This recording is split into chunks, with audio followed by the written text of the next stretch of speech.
Hello नमस्कार दोस्तों, आज आप पढ़ने वाले हैं बायोलॉजी का जो आज पेपर हुआ है जीव विज्ञान कक्षा 12वीं का एमपी बोर्ड का। उसका आप सॉल्यूशन देखने वाले हैं कि क्या ऑब्जेक्ट पूछे गए थे, उनका सॉल्यूशन क्या होगा। तो चलिए हम शुरू करते हैं। तो यहाँ पे देखते हैं, पहला पूछा गया था आकारीय तथा अनुवांशिक रूप से जो एक समान जीव कहलाते हैं उन्हें क्या कहा जाता है। तो इसका राइट आंसर था क्लोन कहा जाता है उनके लिए। ठीक है ना, तो इसका राइट आंसर क्या हो जाएगा, क्लोन। फिर इसके बाद देख लेते हैं, अगला क्वेश्चन है ड्रोसोफिला मेलेनोगेस्टर पर सबसे पहले काम किसने किया था। तो ये आपको पता होना चाहिए, ये काम जो किया था थॉमस हंट मॉर्गन ने किया था। ये काम थॉमस हंट मॉर्गन इसका करेक्ट आंसर हो जाएगा, थॉमस हंट मॉर्गन ने किया था। फिर इसके बाद जो है तीसरा क्वेश्चन देख लेते हैं कि पशु तथा मानव पोषण के लिए प्रोटीन के वैकल्पिक स्रोतों में से खालिस्तान एक है। तो यहाँ पे पता होना चाहिए एकल कोशिका प्रोटीन है। ठीक है, कोई भी एक आपको लिखना था तो एकल कोशिका प्रोटीन इसका राइट आंसर हो जाएगा, एकल कोशिका प्रोटीन इसका राइट आंसर होगा। फिर देखते हैं, अगला था कि पारिस्थितिक तंत्र की शब्दावली में हरे पादप को खालिस्तान कहा जाता है। तो पता होना चाहिए इसके लिए क्या कहा जाता है, उत्पादक कहा जाता है। तो उत्पादक यहाँ पे करेक्ट आंसर हो जाता। फिर अगला देखते हैं, जीवाणुओं पर संक्रमण करने वाले विषाणु क्या कहलाते हैं। तो ये आपको पता होगा, इंटरफेरान कहलाते हैं। तो यहाँ पे इंटरफेरान करेक्ट आंसर होता, इंटरफेरान। तो यहाँ पे देखा, पहले खालिस्तान में क्लोन, दूसरे में थॉमस हंट मॉर्गन, तीसरे में एकल कोशिका प्रोटीन, चौथे में उत्पादक, पांचवे में इंटरफेरान कहलाते हैं। अब देखते हैं सही विकल्पों की क्या आंसर थे। पहला था अध्यावरणीय से घिरा हुआ कोशिकाओं का एक पुंज होता है, इसे क्या कहा जाता है। तो एक चीज आपको पता होना चाहिए, इसका राइट आंसर क्या है, भ्रूण कोश। इसका राइट आंसर भ्रूण कोश कहलाता है, जो कि कोशिकाओं से घिरा हुआ एक पुंज होता। तो यहाँ पे भ्रूण कोश इसका राइट आंसर होता। फिर कहा गया डाउन सिंड्रोम किस गुणसूत्र के प्रति एक जो है अधिकता सदैव होती है। तो यहाँ पे पता हो 21वां जो सिंड्रोम होता है, ठीक है, 21वां जो गुणसूत्र होता है उसमें डाउन सिंड्रोम जो होता है उसके प्रति एक अधिकता होती है। तो यहाँ पे 21वां राइट आंसर होगा।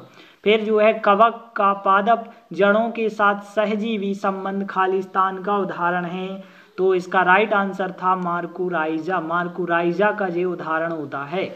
फिर देखते हैं, इंसुलिन कितनी पॉलीपेप्टाइड श्रृंखलाओं से बना होता है। तो इंसुलिन जो होता है 2 पॉलीपेप्टाइड श्रृंखलाओं से बना होता है।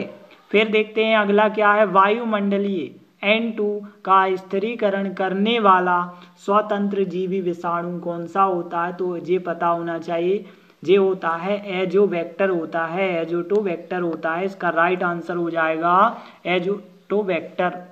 तो इस प्रकार से पहले का भ्रूणकोश हो गया, दूसरे का 21वां हो गया, तीसरे का माइकोराइजा हो जाएगा, चौथे का 2 हो जाएगा और पांचवे का एजोटोवेक्टर हो जाएगा।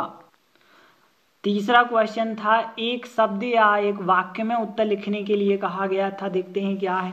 पहला क्वेश्चन था, पेनिसिलियम में अलैंगिक प्रजनन किस पद्धति पर आधारित होता है। तो ये आपको पता होना चाहिए, ये होता है विखंडन पद्धति पर आधारित होता है। तो इसका राइट आंसर हो जाता विखंडन। फिर सेकंड था, मानव में लिंग निर्धारण किस क्रोमोसोम के कारण होता है। तो ये होता है वाई गुणसूत्र के कारण होता है, वाई क्रोमोसोम आप कह सकते हैं। तो यहाँ पे वाई गुणसूत्र इसका करेक्ट आंसर हो जाता, वाई गुणसूत्र के कारण होता है। ठीक है, तो वाई गुणसूत्र इसका करेक्ट आंसर हो जाएगा। फिर देखते हैं, एथानॉल के बड़े पैमाने पर उत्पादन के लिए किस ईस्ट का प्रयोग किया जाता है। तो ये चीज पता होना चाहिए, वो कौन सा ईस्ट कहलाता है। उसे हम कहते हैं बेकर्स ईस्ट कहते हैं। उसे क्या कहा जाता है, बेकर्स ईस्ट कहा जाता है उसके लिए। तो बेकर्स ईस्ट इसका राइट आंसर हो जाता। फिर देखते हैं, डीएनए अणु को काटने वाले एंजाइम क्या कहलाते हैं। तो उनके लिए क्या कहा जाता है, प्रतिबंधित एंडो न्यूक्लियस एंजाइम कहा जाता है।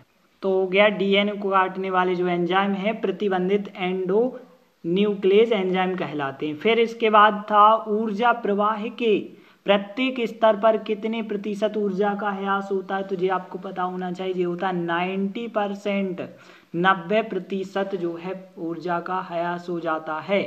फिर इसके बाद देख लेते हैं, अगली थी सही जोड़ी बनाइए। तो सही जोड़ी बनाइए, इसका करेक्ट आंसर क्या था किसका, देख लेते हैं। तो ये देखते हैं वासेक्टोमी।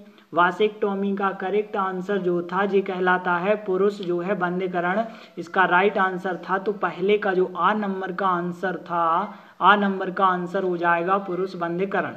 फिर देखते हैं ब्रह्मांड की जो उत्पत्ति हुई है उसके लिए क्या किस चीज में बताया गया है, बिग बैंग में बताया गया है। तो बा नंबर का आंसर हो जाता बिग बैंग, इसका करेक्ट आंसर हो जाता। फिर स्वामीनाथन की जो बात हुई है, इनने जो है हरित क्रांति चलाई थी। तो स्वामीनाथन का आंसर हो जाएगा जो है हरित क्रांति से हो जाएगा, सा नंबर का आंसर इससे हो जाएगा।